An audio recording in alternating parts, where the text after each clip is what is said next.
Attia, Peter, welcome back. Thanks, man. Good to be back and sounding better this time.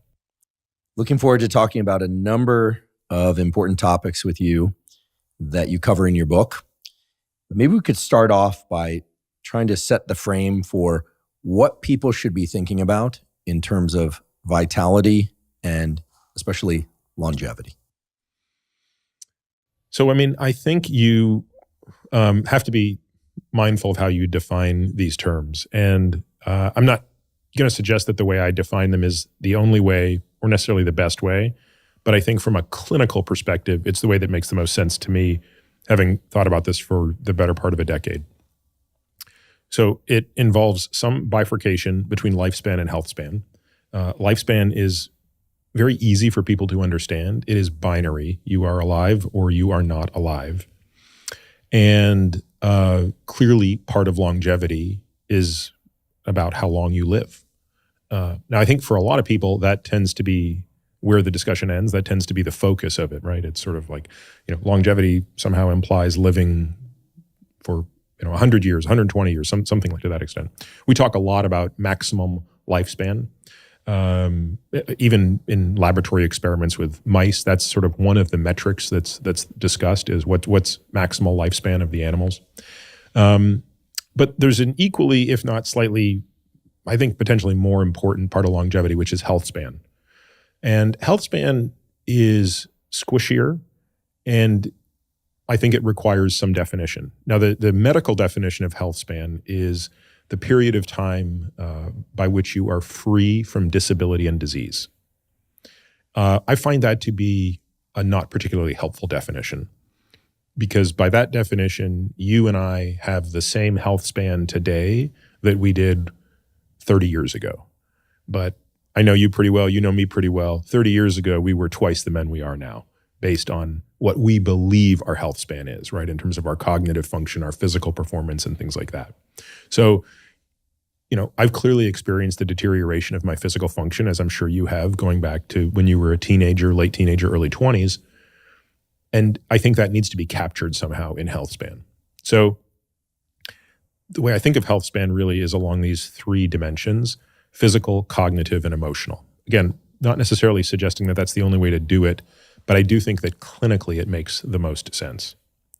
And so therefore, anything that really becomes a question of longevity has to address all of these issues: lifespan, physical health beyond that of just straight up disability and disease, cognitive health, independent of and separate from pathology such as dementia, and emotional health, which of course is by far the most complicated of all of these, because we have no biomarkers for it. We have no, it's not like you can get a scan on somebody and determine the state of this. But nevertheless, it's important, right? And it dramatically factors into quality of life. So with all of that in mind, what are the major exit points for people along the lifespan route? Let's just start with the binary one, dead or alive, right? I think most everyone who's healthy would like to be alive rather than dead. So what are the typical ways that people exit from alive to dead, and how can people stay on the freeway of life, so to speak? So this is, again, a great analysis. We internally in our practice call this the death bar analysis. And it's a surprisingly trivial analysis that I'm just surprised the death bars aren't plastered front and center on every doctor's office. So if you simply just look at actuarial data, which are readily available through the CDC, and do a little bit of data, manipulation and analysis, you can pretty quickly realize what the horsemen of death are. Because there's, largely speaking, kind of four horsemen of death. The first and most consequential in terms of the numbers is the diseases of atherosclerosis. So that's cardiovascular disease being the lion's share of that, but also cerebrovascular disease. So anything that has to do with atherosclerosis rises to the top.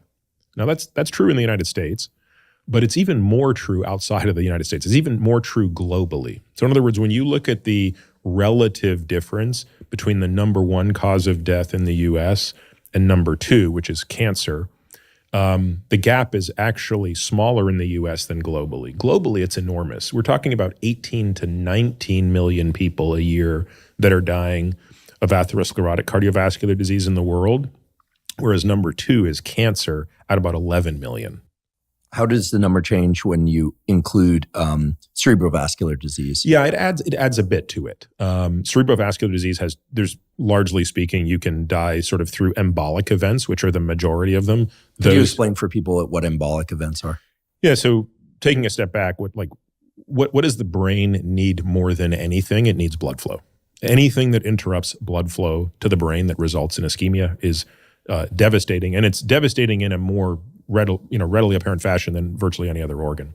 So one way that can happen is if a clot or disruption of blood flow occurs through obstruction of blood flow. So that can occur through a clot. So for example, if a person has atrial fibrillation and a blood clot gets festering in the right atrium, and they happen to have a hole in between the atria of their hearts called a patent foramen ovale, and a clot goes from right to left, it can make its way up into the arterial circulation and happen that way, where you occlude blood flow.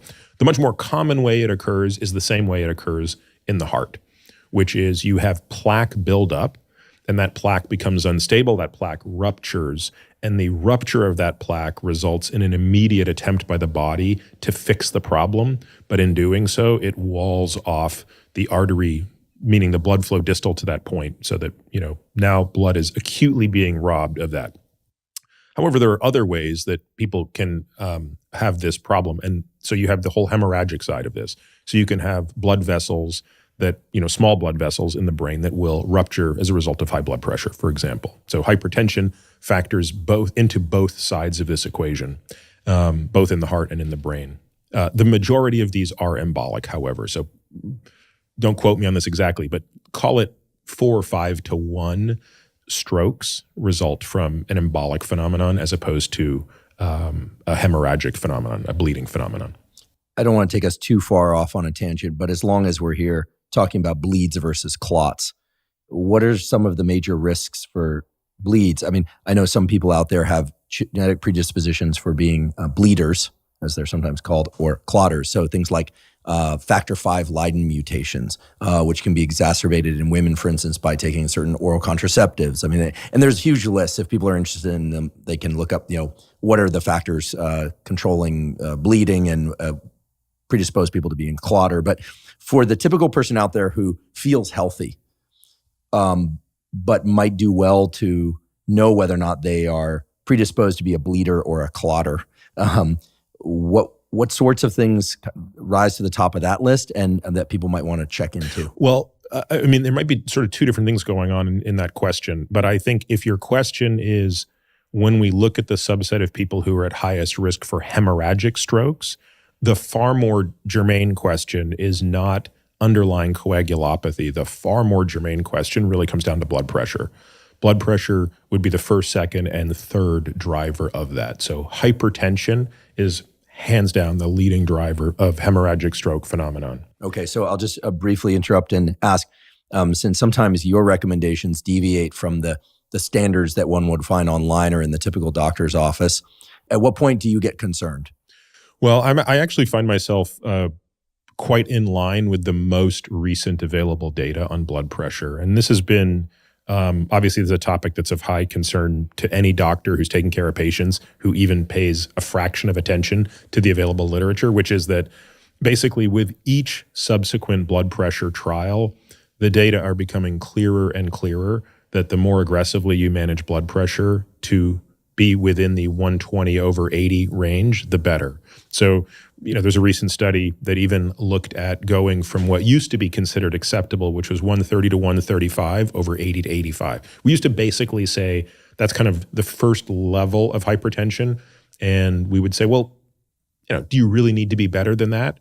And the answer turns out to be yes, you do. If you want to reduce heart attacks and strokes, it's better to be 120/80 than 135/85. Now, this is a whole other rabbit hole that we don't need to go down, but it's a total obsession of mine, which is, how do you measure a person's blood pressure? I think this is potentially, I'd have to give it thought, but honestly, I could say top 3 underdiagnosed fixable problems in the United States today and probably globally. In other words, there are too many people walking around with high blood pressure who don't know it. And I think part of the problem is it's something that is mostly done in the doctor's office, and the readings that you get in the doctor's office can be often misleading. You've heard of this phenomenon of white coat hypertension. So you go to the doctor, your blood pressure is virtually never measured correctly in the doctor's office. That cuff they put on and that little squeeze bulb, that's not if accurate. you look at the rigor with which you need to measure a person's blood pressure, the right way to do it is the person has to be sitting like this for 5 minutes doing nothing. Okay, folks. So when you go to the doctors now, you don't let them take your blood pressure out of the gate. Sitting for 5 minutes, and that doesn't include in the waiting room, because if you walk because from then the you waiting get up room, and walk over. Right. Okay, so make them stand there. Right. So you want to be sitting there like this. A manual cuff is better than an automated cuff, but not enough people use manual blood pressure. So a manual blood pressure means they put a cuff on you, and they actually put a stethoscope on the brachial artery, and they're using the human ear to listen, which, believe it or not, you would think a machine is better, but it's not. The machine can be misled by different sounds. Now, I don't want to suggest that automated cuffs are useless. They're not. But when an automated cuff gives you an answer that is, potentially suspect, always back it up with a manual. I'm pretty relentless about checking my blood pressure. And so I'll do side-to-side manual versus automated every day. And there's easily a 10 to 15 point difference between them. Maybe this is a silly question, but can people check their own blood pressure? Meaning manually? Yeah, just could I get a cuff and a bulb and learn how to do it? Yeah, I think so. I mean, I can do it, but honestly, I usually have my wife do it. She's a nurse. But it's not rocket science to check blood pressure. I guarantee you there's a great video on YouTube that explains the physiology of it. And if you're willing to splurge on a good enough stethoscope and cuff, the cuff I have is really easy to use. Like, it's, once you put it on, it's in a single thing. I'm squeezing the bulb and looking at the pressure gauge while I've got the, stethoscope on my artery. I mean, given the importance of blood pressure and this arteriosclerosis being at the top of the list of risks for dying, it seems to me it might be worth the expense. What's a typical range of cost for the quality? I don't. It's not inordinate. Like, I feel like my blood pressure cuff is $40, and the stethoscope is a couple $100 if you're getting a good one. And a good automated cuff. I have no affiliation with any of these companies. I use two automated cuffs. One's called Withings, and the other one's made by a company called Omron, Omron. And they're both decent, but again, they tend to run high. And I have yet to find a credible explanation from cardiologists as to why. Everybody acknowledges that the manual one, when done correctly, is the answer. But I've heard wonky answers about why automated ones are sometimes incorrect. And again, it's just made me realize we're not checking blood pressure often enough on people. We're overly relying on blood pressures in the doctor's office, which are not being done correctly. So we basically have our patients do this relentlessly. So how often, let's say someone buys this, because I think for $240, I mean, I realize that's prohibitive for some people, but given the cost of some of the other things that are discussed on this and many other podcasts. First of all, I would just have people start with an automated cuff to begin with, and just start with there. We generally have people do it for 2 weeks. We give our patients a little spreadsheet that automatically calculates averages and stuff like that, tells them what to record and where. And we just say, look, for 2 weeks, we want to see 2 recordings a day. And, do a morning and an afternoon/PM recording twice a day for 2 weeks. And let us see those numbers, and we'll scrutinize them further. And if those numbers come in fine, let's revisit in a year. Will a day ever come when a watch or a wristband can do this really well? So I hope so, and I'm investigating it. I'm actually going to be trying one out in a couple of weeks with a company that I tried 2 years ago. 2 years ago when I tried it, I was not impressed, so I kind of punted on it. The company, which I guess I'll not share the name of the company just yet, but they claim that it's significantly better. So I'm going to put it to the test again. And it's basically a continuous monitor. So it's a wrist device that about every 15 minutes throughout the course of the day will check your blood pressure. To me, this would be, honestly probably more important. You know how much emphasis I place on CGM as a great thing to be able to test. Glucose monitor. Right. Yeah. I would argue this would be more important. When the day comes that we can continuously assess people's blood pressure, it would be an integral part of a person's, health checkup once a year is do 2 weeks of continuous blood pressure monitoring. Right now, to do that, which I've done as well, is so cumbersome that it borders on absurd. You actually have to wear a blood pressure cuff that is attached to a clumsy device that goes through the whole insufflation exercise every 15 minutes, including while you're sleeping. It provides some insight, but it's so disruptive that it's not what we really want. The dream would be like a patch that you could put, I don't know, over your chest that can somehow impute changes in blood flow or something like that and regulate. But we'll see. Between optical sensors and things like that, I hope that we're getting closer to having something. So I don't want to stroke. I don't want to bleed in the brain. I don't want to clot.